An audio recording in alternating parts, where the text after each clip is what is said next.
মানুষ এই শব্দটি যেন এক বিস্ময়, আবার এক দীর্ঘশ্বাস। লক্ষ লক্ষ বছরের ইতিহাস, সভ্যতার সূচনা লগ্নেই মানুষ একে অপরের রক্তে হাত রাঙিয়েছে। একসময়ের লমস পাথরধারী আদিম মানুষ তার অস্তিত্ব রক্ষায় হত্যা করেছে। তা যেন প্রকৃতির নিয়ম ছিল।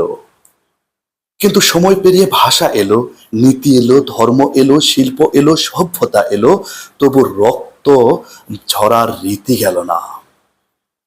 কেবল তার রূপ বদলেছে, জায়গা বদলেছে, কিন্তু মৃত্যু ও হিংস্রতার কাহিনী বদলায়নি। একটা সময় ছিল যখন হত্যা ছিল বেঁচে থাকার অপরিহার্য অঙ্গ, তা মানুষের সাথে অথবা অন্য প্রাণীকুলের সাথে। এখন আধুনিক মানুষের হাতে মোবাইল, কম্পিউটার, স্যাটেলাইট, এআই আর মুখে আদর্শ। ঘরে আলো তবু মন অন্ধকারে।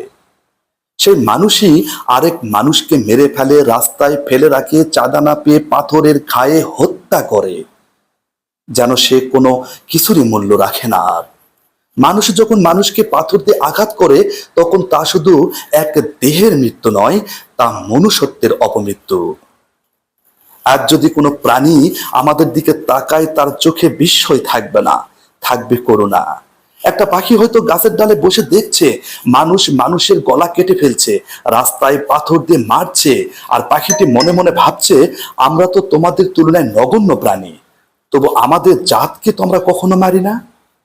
পৃথিবীতে অগণন প্রাণী বাস করে, কিন্তু মানুষ একমাত্র প্রাণী যে নিজের জাতকে নিয়মিত হত্যা করছে।